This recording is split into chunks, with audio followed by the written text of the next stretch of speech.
내가 주 안에서 크게 기뻐함은 너희가 나를 생각했던 것이 이제 다시 싹이 남이니 너희가 또한 이를 위하여 생각은 하였으나 기회가 없었느니라. 내가 궁핍함으로 만한 것이 아니니라. 어떠한 형편에든지 나는 자족하기를 배웠노니 나는 비천에 처할 줄도 알고 풍부에 처할 줄도 알아. 모든 일 곧 배부름과 배고픔과 풍부와 궁핍에도 처할 줄을 아는 일체의 비결을 배웠노라. 내게 능력 주신 자 안에서 내가 모든 것을 할 수 있느니라. 그러나 너희가 내 괴로움에 함께 참여하였으니 잘하였도다. 빌립보 사람들아, 너희도 알거니와 복음의 시초에 내가 마게도냐를 떠날 때 주고받는 내 일에 참여한 교회가 너희 외에 아무도 없었느니라. 데살로니가에 있을 때에도 너희가 한 번뿐 아니라 두 번이나 나의 쓸 것을 보내었도다. 내가 선물을 구함이 아니요 오직 너희에게 유익하도록 풍성한 열매를 구함이라. 내게는 모든 것이 있고 또 풍부한지라. 에바브로디도 편에 너희가 준 것을 받음으로 내가 풍족하니 이는 받으실 만한 향기로운 제물이요 또 하나님의 기쁘시게 하는 것이라. 나의 하나님이 그리스도 예수 안에서 영광 가운데 그 풍성한 대로 너희 모든 쓸 것을 채우시리라. 하나님 곧 우리 아버지께 세세무궁하도록 영광을 돌릴지어다. 아멘. 지금 사도 바울은 이 사장에서 빌립보 이 성도들에게 감사하다 이렇게 이제 지금 편지를 보내고 있는 것을 우리가 봅니다. 그것은 뭐냐면 빌립보 성도들이 이 사도 바울이 꼭 필요할 때 그 공급하는 이 하나님의 손길이 되었기 때문에 지금 감사하다 이렇게 이야기하고 있는 것이죠. 오늘 본문 10절에 보니까 내가 주 안에서 크게 기뻐함은 너희가 나를 생각하던 것이 이제 다시 싹이 남이니 너희가 또한 이를 위해서 생각은 하였으나 기회가 없었느니라. 여기서 말씀하고 있는 이 크게 이 기뻐한다라는 이 말은 원어상에 보면 다이나마이트라는 그런 의미로 쓰여졌는데 이 의미로 쓰여진 것은 성경에서 딱 한 번이에요. 그러니까 여기서 말할 때 이 폭발력을 가졌다 이런 뜻을 갖고 있거든요. 그러니까 사도 바울이 크게 기뻐할 수 있었던 것은 이 빌립보 교회의 성도들이 보내준 돈이 아니라 그를 기억하고 있는 그 마음, 이 마음을 지금 사도 바울이 받고 있는 거예요. 내가 너희를 생각할 때 물론 물질로 나를 채워주는 것 감사하지만 그것보다도 너희 마음이 나를 향하고 내가 복음의 증인으로 이 고난당하는 이 고난에 함께 이 동참하는 이 모습들을 생각할 때마다 내가 감사하다 그렇게 지금 바울이 표현하고 있는데 이것은 오늘 본문에서도 보면 한 번이 아니라 데살로니가 교회에 있을 때도 한 두 번 정도 그렇게 했다라고 말하고 있죠. 그리고 그들을 떠날 때도 아무도 그를 돕는 자가 없었지만 빌립보 교회 이 성도들은 이 사도 바울을 도왔다 그렇게 지금 말씀하고 있지 않습니까? 우리가 어떻게 보면요, 바울은 그들의 마음을 보면서 자기 자신이 이 낙담하고 이렇게 이 낙심했던 이 마음에 큰 격려를 받았다, 위로를 받았다. 지금 그렇게 말을 하고 있는 것이죠. 우리가 누구를 이 돕든지 간에 하나님을 하든 무엇을 하든 간에 사실은 기회가 굉장히 중요한 거예요. 그러니까 우리가 공부할 때도 기회가 있는 것이고 그렇지 않습니까? 우리가 하나님을 알기 위해서 성경 말씀을 묵상하거나 성경을 읽거나 이 기도하는 것도 사실 기회가 있는 것 아니겠습니까? 또 뿐만 아니라 우리가 누구를 섬길 때도 물질과 함께 가는 것이기 때문에 사실은 그 기회가 있어야 된다는 것이죠. 그렇다면 여기에서 우리가 공통적으로 볼 수 있는 것이 뭐냐면 기회를 사는 것입니다. 여러분, 우리가 누구를 돕더라도 떼 지나가서 돕는 것은 아무런 도움이 되지 않아요. 그렇지 않습니까? 꼭 필요할 때. 그것이 꼭 물질만이 아니잖아요. 그리고 이 섬길 때는 무엇이 같이 가야 되는지 아십니까? 내가 어떻게 말을 해야 될까? 그러니까 도와주면서도 욕먹는 경우 있잖아요. 그러니까 내가 무엇을 도와줄 때도 저 사람이 이 도움을 받는 것에 대해서 어떤 수치스러운 마음을 갖지 않는다든가 오히려 그것이 큰 위로가 되고 힘이 될 수 있도록 때로는요 아무 말을 할 필요가 없어요.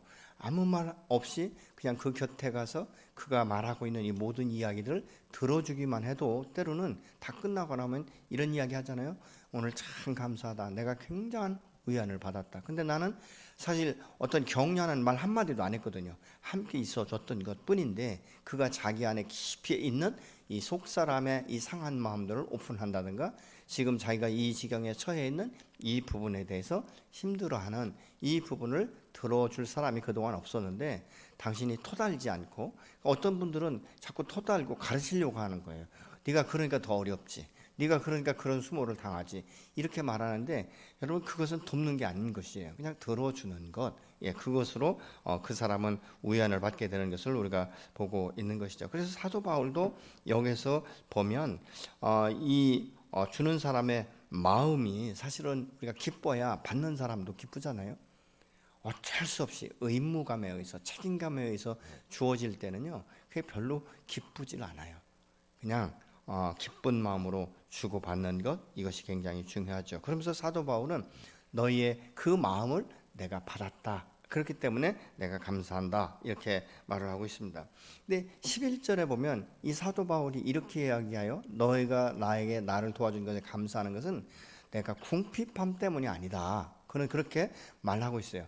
내 인생이 궁핍하고 처량해서 너희의 도움이 나한테 큰 도움이 됐다. 이것보다는 나는 사실 궁핍함에도 처할 수 있고 풍부함에도 처할 수 있는 이 자족하는 비결을 나는 터득했다, 배웠다, 이렇게 지금 말씀하고 있지 않습니까?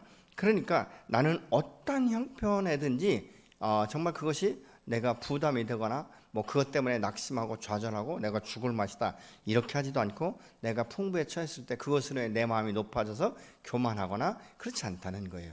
그렇다면 여기서 말하고 있는 이 자족이라는 것이 무엇인가? 이것은요, 원어상으로 보면 만족한다 이런 뜻이에요. 그러면 이 하나님이 주시는 것이라면 무엇이든지 받아들이겠다는 이 완전한 수용 상태에서만 이 이야기를 할 수 있다는 것입니다. 그렇다면 내가 필수분이든 여유분이든 간에 하나님께서 그것을 나에게 공급하신 것에 대해서 내가 구분하지 아니하고 범사에 감사한다. 사도 바울은 지금 그렇게 표현하고 있는 것이죠. 사도 바울이 자기 안에 만족이 아니라 이 13절에 보니까 내게 능력 주시는 자 안에서 이렇게 말하고 있거든요. 내게 능력 주는 자, 다시 말하면 그리스도 예수 안에서 나는 자족하는 비결을 배웠다. 만족하는 것이 무엇인지를 내가 배웠다라고 말을 합니다. 그렇다면 사도 바울이 배운 이 자족, 이것이 무엇인가? 디모데전서 6장 6절로 10절의 말씀을 보시겠습니다. 자족하는 마음이 있으면 경건은 큰 이익이 되느니라. 우리가 세상에 아무것도 가지고 온 것이 없음에 또한 아무것도 가지고 가지 못하리니 우리가 먹을 것과 입을 것이 있은즉 족한 줄로 알 것이니라. 부하려하는 자들은 시험과 올무에 여러 가지 어리석고 해로운 욕심에 떨어지나니 곧 사람으로 파멸과 멸망에 빠지게 하는 것이라. 돈을 사랑함이 일만하게 뿌리가 되나니 이것을 탐내는 자들은 미혹을 받아 믿음에서 떠나 많은 근심으로서 자기를 찔렀도다. 이렇게 말씀하고 있어요. 여러분, 사실 이 출애굽한 한 200만 명의 이 이스라엘 백성들이 이 광야에서 하나님께서 만나와 메추라기를 먹여주시고 또 반석에서 샘을 솟게 하시고 이 마라의 쓴물을 단물로 바꾸시고 이런 과정들을 바라볼 때 사실은 그 모든 자체가 만족이었고 감사할 수 있어야 되는 것이죠. 이 밤에는 이 얼어 죽을 것 같은 이 사막, 이 폭풍 이런 것들이 있기 때문에 밤에는 불기둥으로 지켜주시고 낮에는 구름 기둥으로 지키시고 보호하시고 보존하시는 하나님의 은혜를 기억했다면 아마 그들은 범사에 감사할 수밖에 없었던 것이에요. 그런데도 불구하고 불평과 원망이 있었던 것은 무엇입니까? 내가 이렇게 살고 싶지 않다는 거예요. 나는 애굽에서는 노예였기 때문에 어쩔 수 없었지만 내가 출애굽했다면 그래도 하나님께서 나를 출애굽시키고 약속의 땅으로 인도하실 것 같으면 왜 내게 이런 고난과 역경을 주는가? 오히려 현재의 이 삶은 내가 노예로 살 때보다도 못하다라는 자기 마음에 차지 않는 이것으로 인해서 불평과 원망을 하고 있는 것을 우리가 성경을 통해서 볼 수 있지 않습니까? 여기서 우리가 볼 때 자족이라는 말을 권면을 하면서 부여하는 자들은 부하려 하는 자들은 욕심에 떨어져 시험에 빠지고 돈을 사랑하는 자들은 미혹을 받아 믿음에서 떠나 많은 근심으로 자기를 찌르게 한다. 이렇게 말씀하고 있는데요. 어떤 분들은 이렇게 말을 하기도 하잖아요. 나 그렇게 부자 되는 거는 그렇게 내가 원하지 않는다. 그런데 조금만 더 있어서 내 형편이 좀 풀어졌으면 좋겠다. 이렇게 말씀하시는 분들은 더러 계시잖아요. 그렇죠? 그렇다면 여기서 조금만 더 있으면 이라는 이것이 바로 뭐냐? 부하려는 마음이라는 거예요. 어떻게 해요? 예를 들어서 뭐 남편이든 뭐 아내든 간에 그 벌어온 돈을 가지고 만족하고 감사하고 행복해야 되는데, 이거 갖고 너무 부족하다, 조금 더 있었으면 참 좋겠다, 이 말이 뭐냐? 그것은 조금이라도 자기 마음 가운데 부하려는 마음이 있기 때문에 그렇다는 거예요. 그러면 이 그 돈을 사랑하는 자는 일만하게 뿌리다. 그런데 여러분, 돈을 사랑하는 것이 무엇이라고 생각하십니까? 그냥 돈에 그냥 빠져가지고 그냥 혈안이 되어서 돈 벌려고, 악착같이 돈 벌려고 하는 것, 그것만이 아니라는 것이죠. 여기서 사랑한다는 말은 뭐냐면, 예를 들어서 우리 가정 가운데 남편이 이 재정을 공급할 때 그것으로 만족하지 못하고 당신이 조금만 더 벌어오면 내가 행복하겠다라고 말한다는 것은 바로 돈을 사랑하는 것과 같다라고 지금 말씀하고 있는 거예요. 어떻습니까, 여러분들은? 우리는 어떻게 생각하면 아주 이 돈을 사랑하는 것이 일만하게 뿌리라 하니까 크게 아주 물질에 매인 사람, 이 쏜노 같은 사람들을 돈을 사랑하는 사람으로 치부하는데, 그렇지 않다는 것이죠. 나의 행복이 어디로부터 오는가? 조금 더 있어야 오는가? 아니면 현재 것으로 만족할 수 있는가? 여러분은 어떻습니까? 지금 현재 만족하고 계십니까? 아마 어떤 분들은 그럴 거예요. 목사님, 만족은요, 나 이렇게 사느니 차라리 천국 갔으면 좋겠어요. 차마 내 목숨 끊을 수 없고. 혹시 그런 분 계십니까? 그 부분은 회개하셔야 됩니다. 왜냐하면 하나님께서 이 형편 가운데, 이 처지 가운데 나를 놓으실 때 당하사처럼 버리지 않으셨다는 것이죠. 그럼에도 불구하고 하나님께서 이 역경과 이 고난, 이 순환, 이 고통 가운데 나를 붙들고 계시고 함께 하시면서 반드시 통과하게 하신다는 이 사실을 우리가 신뢰한다면, 그 여호와가 나와 함께 하신다는 것이 우리의 큰 소망이 되어서 이 가난과 역경 가운데 감당할 수 있게 되는 줄로 믿습니다. 그렇다면 우리가 또 다시 한번 생각해 볼 때, 이렇게 이것 가지고 현재에서 만족하지 못한다면 그럼 내일은 만족할 수 있을 것 같습니까? 10년 후에는 만족할 수 있을 것 같습니까? 전 그렇게 생각하지 않아요. 여러분, 우리의 과거를 지금 돌아보면 10년 전에는 이만큼의 돈을 가졌으면 훌륭하게 살았을 것이에요. 그런데 10년이 지난 지금은 물가가 상승되고 모든 문화가 바뀌고 사람들의 취향이 바뀌고 이러다 보니까 그때보다는 훨씬 많이 벌고 있지만 지금도 만족하지 못한다는 것이죠. 그러면 10년 후에는 달라질까? 일확천금이 떨어지지 않는 한 우리는 동일하게 부족한 것, 이것으로 인해서 우리의 마음이 옹삭해지고 나는 가난하다라는 이것이 우리 마음 가운데 이 하나의 이 신념 체계가 되어서 나는 가난하기 때문에 돈을 쓸 수도 없고, 그리고 다른 사람한테 가서 사람 노릇을 하지 못하니까 내가 차라리 안 만나는 게 낫다. 그래서 관계를 단절시키거나 자기 인생을 굉장히 위축시키는 이런 사람들이 있다는 것입니다. 여러분은 어떻습니까? 현재의 삶에 만족할 때 우리는 하나님 앞에 감사할 수 있고 찬양할 수 있고 그 영혼을 하나님께서 붙들어주고 축복하시기 때문에 날이 갈수록 그 마음 가운데 하나님을 향한 열정과 이 소망과 하나님의 꿈을 가지고 그 꿈이 성취되도록 우리는 적극적인 삶을 살아갈 수 있게 되는 줄로 믿으시기 바랍니다. 하나님께서 현재 나의 이 고난과 역경, 내게 가난한 이 심정을 모르실까? 아니요. 분명히 나보다 나를 더 잘 아시는 하나님께서 이 과정 가운데 내가 들어있다는 것을 알고 계시다, 그 말입니다. 그렇다면 내가 현재의 생활에서 어떤 삶을 추구하고 선택할 것인가는 여러분들의 몫이다, 그 말입니다. 저는 지금까지 거의 한 40년 목회하면서요, 뭐 우리 교회만 아니라 먼저 있었던 교회나 아니면 주변의 목사님들과 대화를 하면서도 보면, 사람이 마음이 가난해지면요, 있는 것 가지고, 하나님이 주신 것 가지고 감사하는 것이 아니라 자기를 위해서 사용하는데 써도 모자라기 때문에 그 틀을 벗어나지 못하는 것을 저는 수없이 보고 있습니다. 어떤 분들은 그럼에도 불구하고 하나님 것은 하나님 것이고 하나님께서 내게 이만큼 주신 것에 대해서 감사하고 표현하는 사람들을 보면 어느 순간부터 하나님의 그의 인생을 풀으시고 자녀들의 삶을 풀어주시고 사업을 풀어주시는 것을 저는 수없이 많이 보고 있습니다.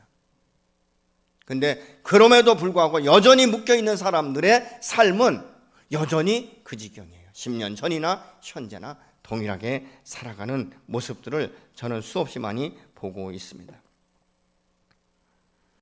여러분, 사도 바울은 자족하는 비결에 대해서 말을 하고 있어요. 12절에 나는 비천에 처할 줄도 알아 모든 일 곧 배부름과 배고픔과 풍부와 궁핍에도 처할 줄 아는 일체의 비결을 배웠다. 비천이라는 것은요, 가난해서 당하는 멸시와 수모를 말하고 있는 거예요. 사람이 돈 없으면요, 어떻게 보면 이 세상 사람들은요, 사람 취급하지 않습니다. 여러분, 내가 돈이 없을 때 아무리 친한 친구라도 5번, 6번 만날 때마다 그 사람이 밥을 사고 나는 차 한 잔도 못 사면요, 그 다음부터는 나를 피하는 경우가 있어요. 그리고 때가 지나도 밥 안 사주는 거예요. 저건 맨날 받아먹을 줄만 알고. 이게 오늘날 세상 사람들의 모습이다 그 말입니다. 그렇기 때문에 어떤 분들은 스스로 고립되는 거예요. 돈 없으니까 밖에 나가지 않고 방콕 가고, 그러다 보니까 우울증에 걸리게 되고 굉장히 열등의식에 빠져가지고 낙심하고, 그래서 낙담하고, 그래서 자살하는 사람도 있다 그 말입니다. 어떤 분들은 그렇기 때문에 아주 악착같이 돈을 벌어요. 그러다 보니까 돈이 주인이 되어버리는 거예요. 주일 성수도 못하게 되는 것이고, 수요 기도회나 금요 기도회도 나오지도 못하고, 내가 1시간을 가서 알바를 하면 얼마를 벌 텐데, 이 계산적인 것들이 우리 안에 파고 들어오기 때문에 시간을 낼 수가 없다 그 말입니다.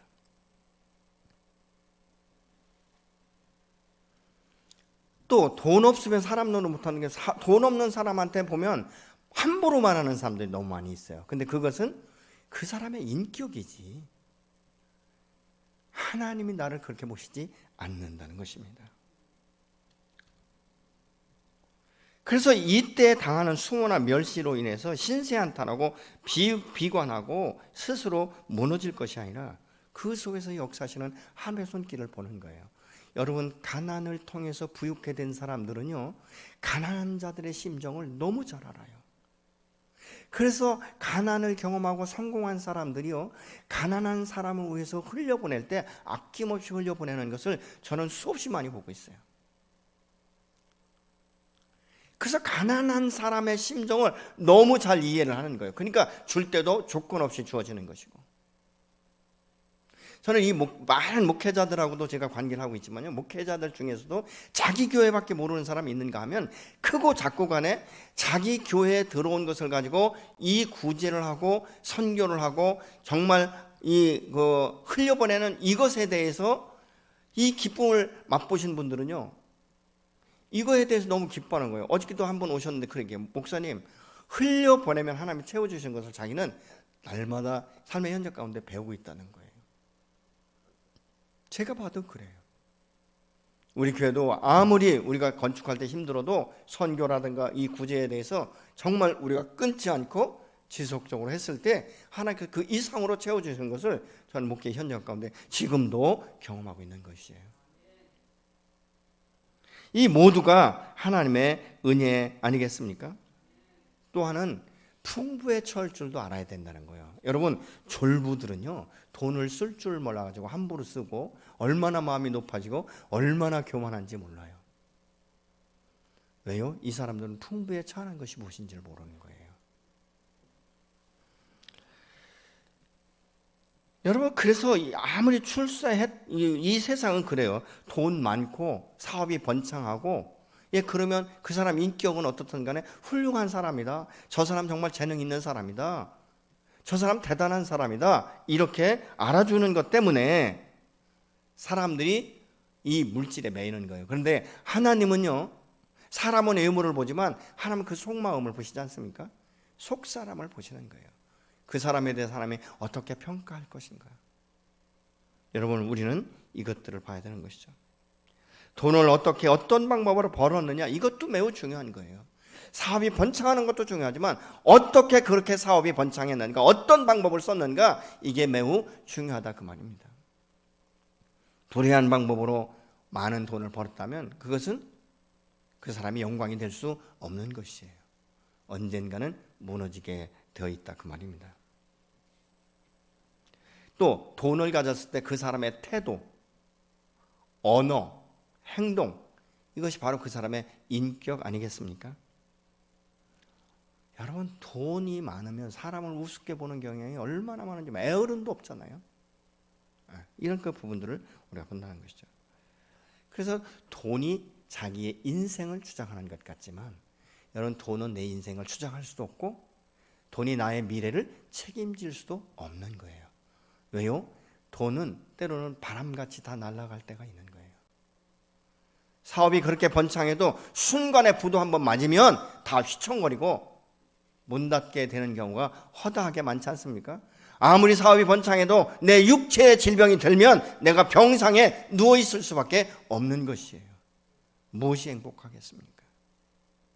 있을 때 어떻게 그것을 흘려보낸가, 어떻게 하나님의 뜻에 따라서 하나님을 기쁘게 하는 이 영광스러운 이 일에 내가 쓰임받을 수 있는가, 우리가 그걸 생각해야 되지 않겠습니까? 그렇게 쓰임받을 때 이 땅 가운데서도 열매를 맺지만 하나님께서는 하늘의 상급으로 열매를 우리에게 주시는 줄로 믿습니다. 여러분, 돈은 일시적으로 내게 필요한 것이고 하나의 수단이고 그것은 하나의 방법이지 내 인생을 책임지거나 그것이 나의 주인이 될 수가 없다, 그 말입니다. 이 지금 바울이 말하는 이 부활 때의 자족이라는 것은요, 돈을 주신 하나님 앞에 감사하면서 하나님이 주신 물질로 하나님이 원하시는 곳에 순종을 통해서 흘러가고 그것을 통해서 하나님의 나라가 확장되고 주의 영광을 드러내는 것을 지금 의미하고 있어요.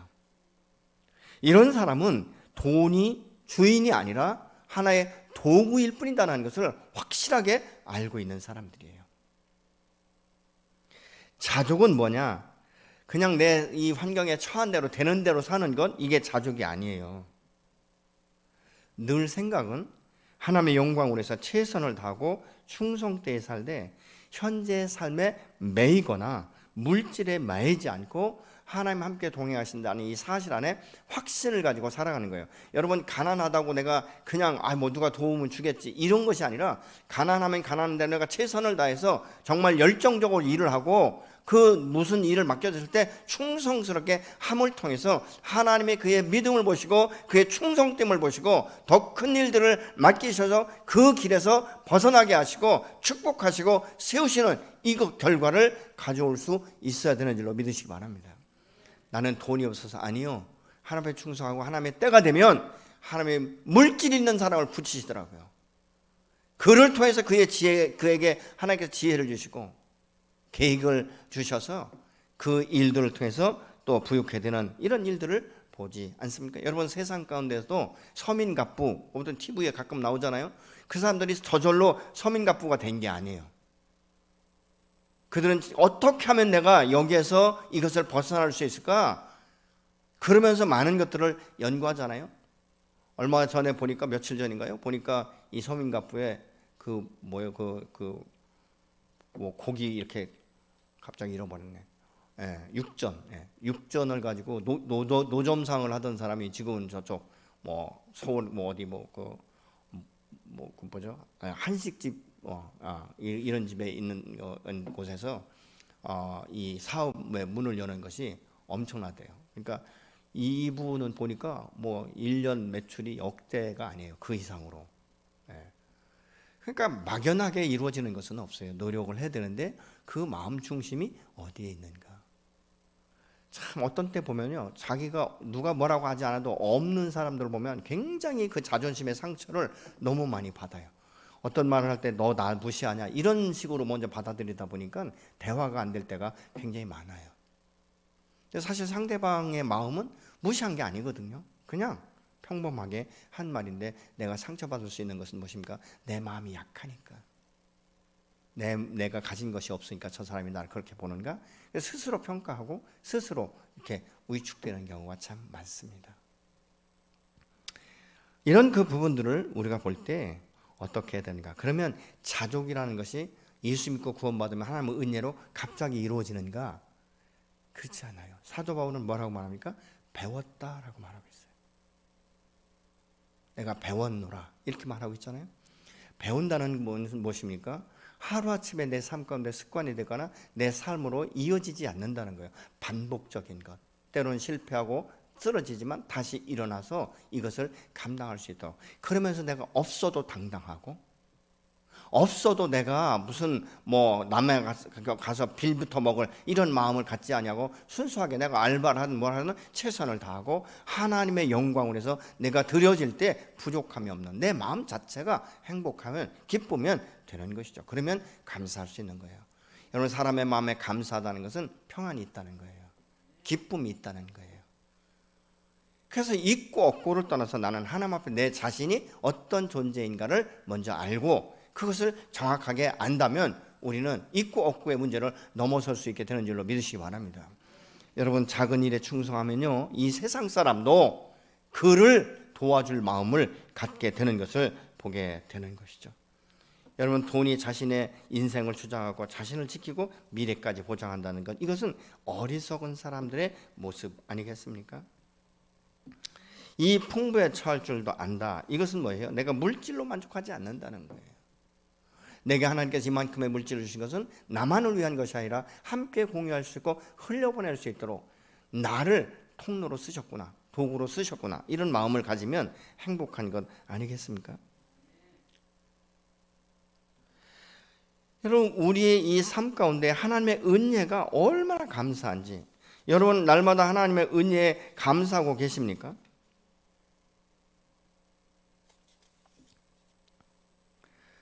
그래서 이 자족은 하루아침에 이루어지지 않고 이 훈련과 연단의 시간이 필요하다는 것이죠. 여러분, 사람이 이 자족하는 비결을 배우지 못하면 가난하다가 갑자기 부자가 되면요, 이상한 사람이 되어버려요. 얼마나 사람 우습게 하는지, 그동안 자기가 당했던 이 수모, 이런 것들을 다른 사람들에게 전이시키는 경우가 굉장히 많아요. 사실은 뭐 그런 말 하잖아요. 종이 말 타면 종 부리기 쉽다고. 과거를 생각하지 못하는 것이죠. 하나님 앞에 감사하는 마음. 그래서 우리가 이 가난한 사람이 부자가 되면 교만해지기 쉽고, 부자가 갑자기 망해서 가난해지면요, 자기 인생에 대해서 얼마나 낙담하고 좌절하는지 몰라요. 인생을 이짱 끝장났다, 이렇게 해서 인생을 포기하는 사람들이 있지 않습니까? 그러나 하나님 안에서 하나님과 함께 동행하는 자들은 하나님이 함께 하시기 때문에 능히 감당할 수 있는 힘과 능력을 주시는 줄로 믿으시기 바랍니다. 그래서 사도 바울이 지금 그 말을 하고 있는 거예요. 내가 자족할 수 있었던 것은 내게 능력 주신 자 안에 있었기 때문에 내가 할 수 있었다. 그럼 능력 주는 자가 누군가? 나를 살아가서 나를 이 땅 가운데 오신 예수 그리스도, 그분이 죽음으로 끝나지 않고 부활의 생명으로 내게 오시고 성령으로 임하셔서 오늘 또 나와 함께하기 때문에 내가 그리스도 예수 안에서 자족하는 비결을 배웠다라고 지금 바울은 말하고 있는 거예요. 여러분, 사도 바울은 부족함이 없는 사람이었어요. 세상적으로 예수를 만나니까 어떻게 보면 이 세상 사람들 볼 때 저 사람은 사서 고생한다, 이렇게 말할 수도 있지 않겠습니까? 그 화려한 경력, 이 모든 명성 다 내려놓고 사서 고생하는 것 아니에요? 복음을 증거하기 위해서. 세상 사람 볼 땐 정신 나간 사람이에요. 아니, 왜 다메섹까지 잘 나가다가 저렇게 이상한 행동을 하는 거야? 저 사람 저거 제정신이야? 오늘날로 말하면 저 신경정신과 가야 되는 거 아니야? 이렇게 세상 사람들이 생각할 수 있는 거예요. 그럼에도 불구하고 사도 바울은 뭐라고 말합니까? 난 이게 기쁘다는 거예요. 내 안에서 예수 그리스도가 발견될 수 있다면 나는 주님의 그 고난과 함께 동참하는 거예요. 근데 빌립보 성도들이 바울이 이 주님을 위해서 복음의 증인으로 살아가는 이 고난의 길에 같이 동참하기 때문에 너의 마음을 내가 알기 때문에 바울은 감사하다, 기쁘다, 이렇게 말하고 있는 거예요. 너희들은 나에게 정말 비록 거리로 멀어서 나를 돕고 싶은 마음이 있었지만 여러 가지 환경 때문에 그동안 막혀 있었지만 지금 내게 다시 이렇게 공급한 것을 생각할 때마다 나는 너희를 향하여 감사하기도 하지만 너희의 인생 가운데 풍성한 열매를 맺기를 원한다. 이렇게 바울은 지금 그들을 위해서 기도하고 있지 않습니까? 여러분, 물질은 쌓아두는 것이 아니에요. 하나님의 뜻에 따라 흘려보내고 함께 기뻐하고 함께 감사할 수 있도록 하는 것, 그것이 바로 하나님의 뜻이요 방법인 줄로 믿습니다. 우리가 잘 아는 대로 누가복음 그 12장 19절 이하에 보면요, 어리석은 부자가 풍년이 오니까 어떻게 하면 내가 이웃들과 함께 이것을 함께 나눌 수 있을까? 이렇게 생각하지 않고 창고를 짓고 자기 영혼에게 명령하잖아요. 내 영혼아, 이 풍족함이 있기 때문에 내가 먹고 마시고 즐겨도 되겠다. 근데 세상 말로 하면 주님이 초치시는 거예요. 이 어리석은 자야, 오늘 밤 내가 내 영혼을 취하면 이 모든 풍성한 것이 무슨 유익이 있겠느냐. 여러분, 요셉은요, 이 애굽에 있을 때 그 바로의 최고의 총리가 됐을 때 그 꿈을 해몽해 주잖아요. 7년 풍년과 7년 흉년에 대해서 해몽을 해주는데, 요셉이 내세운 것이 뭐예요? 이렇게 되면 당신은 부자가 될 수 있습니다가 아니라, 이렇게 풍년 때 모아 놓으면 정말 흉년의 때에 많은 사람들에게 영향력을 줄 수 있고 나눠줄 수 있는, 흘려보낼 수 있는 기회가 될 것이라고 말하고 있잖아요. 예수 믿는 사람은 생각이 달라야 돼요. 비전이 달라야 돼요. 아멘. 여러분, 하나님께 내가 하나님 당신 안에 축복을 받으면 어떻게 하겠다, 이렇게 말하는 것이 여러분 그대로 이루어지는 역사가 있어지기를 원합니다. 네, 사람은 또 문제가 뭔지 아십니까? 그렇게 부욕해 되면 잃어버린다는 거예요, 과거의 것을. 그래서 우리가 겸손으로 허리를 동이는 것, 이것은 기도밖에 없어요. 날마다 주님 앞에 나가 무릎을 꿇고 자기를 쳐서 복종시키면서 하나님, 나의 높아진 마음을 예수의 십자가 앞에 다시 못 박겠습니다. 주시는 이도 하나님이며 거두시는 이도 하나님인데, 내게 다른 사람보다도 더 많은 것들을 주신 것 감사하고, 더 많은 은사를 주셔서 더 많은 일을 통해서 하나님의 영광을 드러내며 하나님을 섬길 수 있게 된 것 감사하고, 그래서 우리가 하나님 앞에 감사할 수 있어야 되지 않겠습니까? 어떤 분들은 물질만 있으면 평안할 줄 알아요. 물질만 있으면 좋은 차 타고 좋은 데 구경 다니고. 요즘에는요, 코로나 때문에 아무리 물질이 많아도 1등석을 타고 갈 나라가 없잖아요. 우리의 생각과 계획과 하나님의 생각과 계획이 얼마나 다른지, 그래서 성경에 보면 하늘과 땅 차이다라고 말하고 있잖아요. 근데 감히 우리가 하나님 앞에 견주어서 내가 주인이 되어서 물질을 내가 관리하고 내 마음대로 사용하려고 하는 이런 일들이 우리 주변 가운데 얼마나 많은지. 사도 바울이 자족의 비결을 배운 것은요, 저절로 배워진 것 아니에요. 대가지불이 있었다는 거예요. 여러분, 훈련엔 반드시 대가지불이 있어요. 여러분, 다이어트 할 때, 여러분 그 다이어트 하는 그 음식만 먹으면 다이어트가 저절로 되나요? 배고픈 거 참아야 되잖아요. 인내해야 되잖아요. 하기 싫은, 움직이기 싫은 몸을 움직여서 운동을 해야 되잖아요. 여러분, 성경이 거저 봐지나요? 시간을 내야 되는 거예요. 기도가 저절로 되나요? 무릎을 꿇어야 되는 거예요. 자족하는 비결은 저절로 하늘에서 떨어지는 것이 아니에요. 때로는 대가지불을 통해서 하나님께서 훈련시키시고, 하나님은 단번에 변화시키신 것이 아니라, 구원은 단번에 이루어지지만 변화는 시간과의 싸움이에요. 인내의 싸움이에요. 자족하는 비결. 여러분, 이게 얼마나 힘든지 아십니까? 갈등이 수없이 일어나죠. 그때 무엇이 더 중요하냐? 내가 예수 안에서 무엇을 선택하느냐? 많은 분들이 기회를 찾고 하려고 하지만 자기가 원하지 않는 것, 자기가 선호하지 않는 것은요, 대부분의 사람들이 돈이 없어서 못한다는 말과 시간이 없어서 못한다는 말을 많이 합니다. 그렇죠? 다른 핑계도 있지만 다른 것보다는 제가 볼 때 그 두 가지가 제일 많이 해요. 목사님, 시간이 없어요. 목사님, 돈이 없어요. 아니에요. 마음이 없는 거예요. 간절함이 없는 거예요.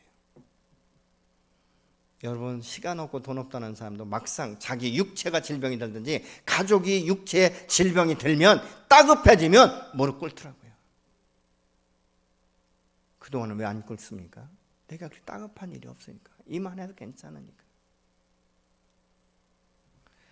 여러분, 그렇게 살 때 우리 안에 얼마나 많은 쓰레기들이 쌓이는지 아십니까? 수없는 쓰레기들. 이런 쓰레기들을 나중에 문제가 생길 때 어디에 처리하느냐는 거예요. 주 안에 있다 하는 것. 이것은 무엇인지 아십니까? 이 병아리가 어미의 그 날개 안에 있는 것과 같은 것이에요. 시편 기자는 시편 91편 4절에 이렇게 말합니다. 그가 너를 그의 깃으로 덮으시리니 내가 그의 날개 아래 피하리로다. 그의 진실함은 방패와 손방패가 되시나니. 예수 그리스도 안에 있을 때 주님이 나의 방패가 되시고 나의 그늘이 되시고 나의 피난처요 나의 안식처가 되신다라고 지금 말씀하고 있습니다. 예수 그리스도 안에 있을 때, in Christ, 그 안에 있을 때 내 마음 가운데 안정감이 생기고 평안이 있고 소망이 생기고 열정이 불리듯 일어나서 이것을 어떻게 극복할 수 있을까? 주님 앞에 지혜를 구하고 하나님 안에서 주시는 지혜를 가지고 이 일을 추진해 나갈 때 다른 사람이 상상할 수 없는 역사들이 저와 여러분 안에 이루어지게 될 줄로 믿으시기 바랍니다. 바울은 자신에게 필요한 이 공급을 채워준 성도들의 19절에 이렇게 말합니다. 그리스도 예수 안에서 영광 가운데 그 풍성한 대로 너의 모든 쓸 것을 채우시라. 여러분, 사도 바울은 자족함은 이 그리스도 안에 있었다라고 말하고 있지 않습니까? 하나님은 오늘도 저와 여러분에게 그리스도 안에서 자족하는 비결을 깨닫게 하시고 가르치시고 인도하셔서 자족하는 가운데서 우리가 만족할 수 있고 작은 것에 감사할 수 있고 나를 부욕할 때 그 풍부함에도 내가 처할 줄 아는 이 없을 때도 자족하는 비결이고 풍부할 때도 자족하는 비결을 오늘 저와 여러분에게 가르쳐 주시기로 원하시는 줄로 믿습니다. 다른 것 아니에요. 주님의 주인 되심을 인정하고 내가 그 안에서 사는 이것이 하나님의 축복이다라고 인정할 때 하나님이 저와 여러분의 인생은 책임지시는 줄로 믿으시기 바랍니다. 여러분, 그리스도의 삶은 그리스도 안에 정말 자신만이 아니라 하나님의 영광을 해서 하나님의 뜻에 따라서 순종함으로 흘려보내고 그것이 열매로 드러나고 풍성케 되는 것이라고 말씀하고 있잖아요. 저는 우리 성도들이 이렇게 되기를 간절히 소망합니다. 우리 성도들의 삶 가운데 풍성하고 정말 예수 그리스도 안에 있는 것이 얼마나 행복한지, 그리고 그 가정이 예수 안에서 하나가 된다는 것이 얼마나 기쁨인지를 함께 나누고 함께 공유하고 하나님을 찬양하며 하나님의 영광을 높이는 이런 삶, 이런 인생이 우리 성도들 가정 가운데, 사업 가운데 이루어지기를 예수로 축원합니다. 저는 이 복이 이 밤에 여러분과 여러분 가정 가운데, 여러분 사업체 가운데 이루어지며 이 모든 것이 합력해서 선을 이루듯이 이 모든 것들을 상황과 형편과 처지에 따라서가 아니라 그럼에도 불구하고 내가 예수 그리스도 안에 있다는 확신과 함께 하나님의 영광을 위해서 순종할 때 이런 역사를 삶의 현장 가운데 경험되게 될 줄로 믿습니다.